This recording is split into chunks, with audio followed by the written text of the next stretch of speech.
Thank Greg for his frankness.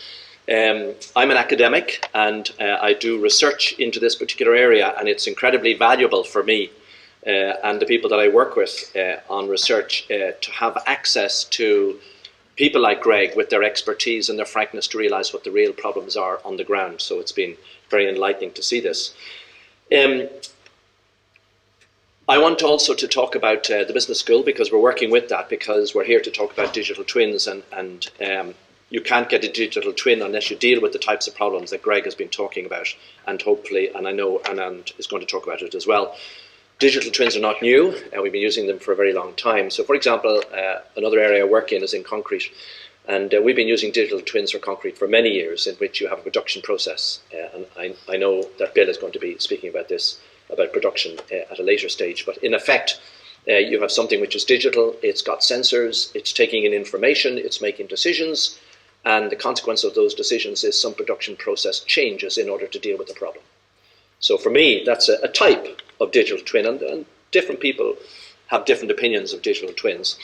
You can't have a dynamic digital twin, which is what everybody's talking about, I think. If you look at the BIM gathering last week, there was a lot of talk about that, unless you've got a static digital twin. And that means that you've got to get the various parties together to produce something which is useful. So I'm not going to go through this slide and all the various things, but I want to illustrate that there's a concept phase which very much involves the client, the design phase involves the consultants, and the construction phase is obviously what that involves.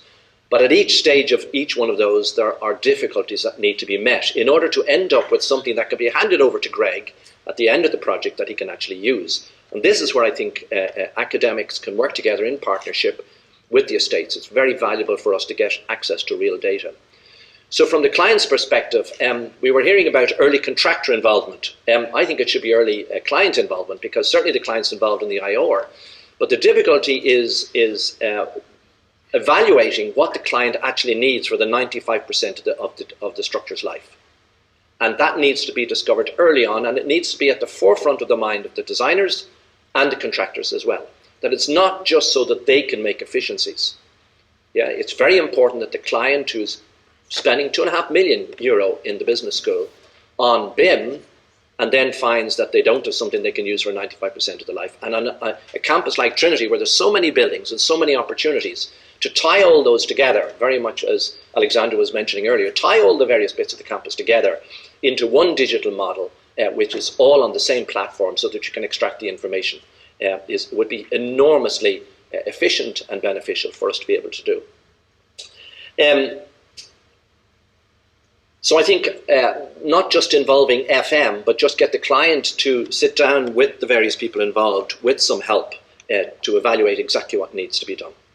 And I think it's pretty obvious, the very last point there is that the client, in this particular case, Trinity, doesn't always see a realization of the theoretical benefits, which everybody is saying that these savings are there to be made, not necessarily for the client.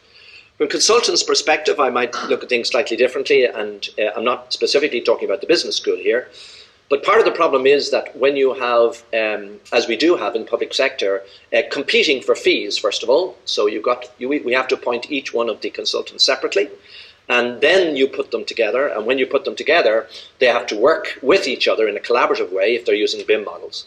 And part of the problem is that if you've got a minimum or a most efficient and advantageous tendering process, what happens is that the consultants want to do as we've always wanted to do, because I worked as a consultant at one stage early in my career, is that you want to do design once and once only, please.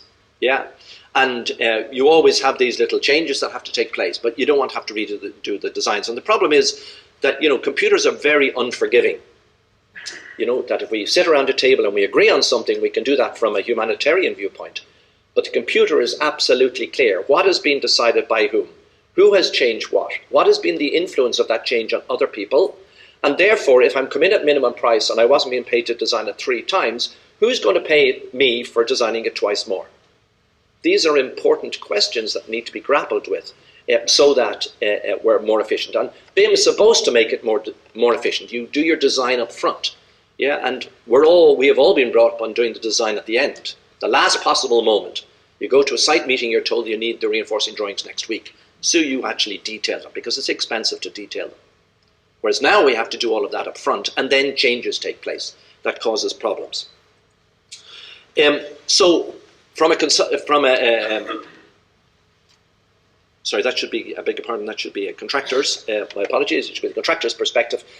So from a contractor's perspective, I don't think I need to say very much. I think Greg has said enough. And that is, I think if you look back at one of my early slides as to what a contractor might want to use BIM for, and indeed if they get a BIM model they can't use, they'll convert it into something they can use it for, is I think there's value there for the contractor. I think, you know, it won't be hard to actually demonstrate that. So when a contractor says, as the client says, as the consultant says, where's the value for me in this? Yeah, where's the profit? Why would I do it? Is I think the contractors have an advantage insofar as they're clear advantages to them. And that may be a discussion for another day. So the point I'm making is that unless you get a static digital twin, which is then handed over to become a dynamic one, and what we mean by that is that you start seeing how a building performs. You start gaining that data and you start doing modelling or continuing with your modelling to calibrate your model, to verify your model, and then to do simulations on things that don't work, and as a consequence then to change what is actually happening in the building. That's where the dynamic digital twin comes in. And that can't happen unless you have a good static one. So again, I'm not going to go through all of these points here, but what we can do in Trinity with the digital twin that we have and with the building management system is we know what space utilization, very important for us. We want to have as many students in as many rooms as often as possible. We want to have as many staff occupying room as often as possible, so we get really high utilization of space. Even if it means sharing space and moving space and changing space as adaptable space. And therefore we need to be able to monitor the environments within the space, the efficiency of the building, and indeed whether or not people are actually using the building in the way in which it was designed. So therefore we get all this BMS data. So we're very fortunate. We in civil engineering, we very kindly get access every week to download all the BMS data, which is absolutely massive for the building, as you can imagine. So we're getting all kinds of temperatures, how a pump is working, the amount of energy that we're using, the CO2 in a lecture theatre after 4 hours with 350 people in the room. What's the CO2 level? People are starting to get sleepy. Is the temperature very uncomfortable? Yeah, humidity as well. We don't want any problems with humidity. So we get all this data in. And what we do is we take the digital model, which we've been given, and in all its massiveness, 0.5 terabyte, it's an enormous amount of data, which probably only 5% is useful. And we convert that then into what I, as a structural engineer, do.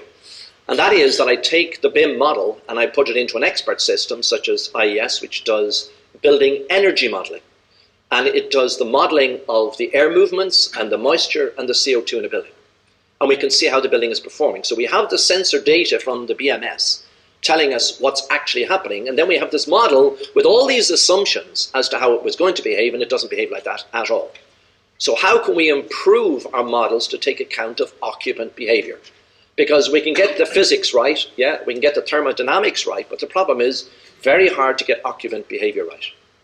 So we're trying to change the software suppliers to get them to get the modeling of that right, so that we can take account of the fact that some cyclist comes in and opens the window because they're warm and leaves the window all open all day till they're leaving in the evening, even though they're not in the room. How do you model that? How do you prevent it? How do you control it? And these are all important because this is an A-rated building. We spent a lot of money to make this highly thermally efficient, and what we end up with is an environment which is not good.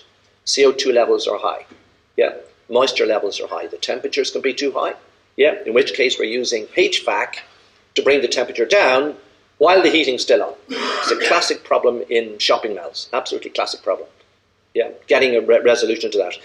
So we can help. So what we've done is, and I'm an academic, so I don't necessarily trust something that somebody gives me, so we put in our own monitoring. So we pick the various spaces, the big lecture theatres, the small lecture theatres, the PhD rooms, where I'm not sure all the PhD students are there all day, but they're certainly heavily occupied. Yeah. So we know those are heavy rooms for temperature control, people do strange things, and so on. And we have our own low-frequency system, which delivers data to a gateway, and then we upload that through the cloud, we upload that and put it straight into our model, and we then complement that data that's coming in, telling us what's going on, to inform our model, which has been formed using BIM. This, I have to say, is not for the business school, in case you think it is. It's actually for another project. We have a Sustainable Energy Ireland project in which we're looking at 100 houses. We're looking at 24 different commercial properties, including the business school. And we have our own sensors in each one of those buildings. And we're getting CO2, humidity, light, people moving, and temperature. 5 things in that one little device, which is mobile, it's wireless, and it sends data straight into my office. So this is the type of data which I'm getting on relative humidity, so I can spot where the difficulties are. If you're getting 95% humidity in a room, that's a problem. CO2 monitoring in lecture theatres, again.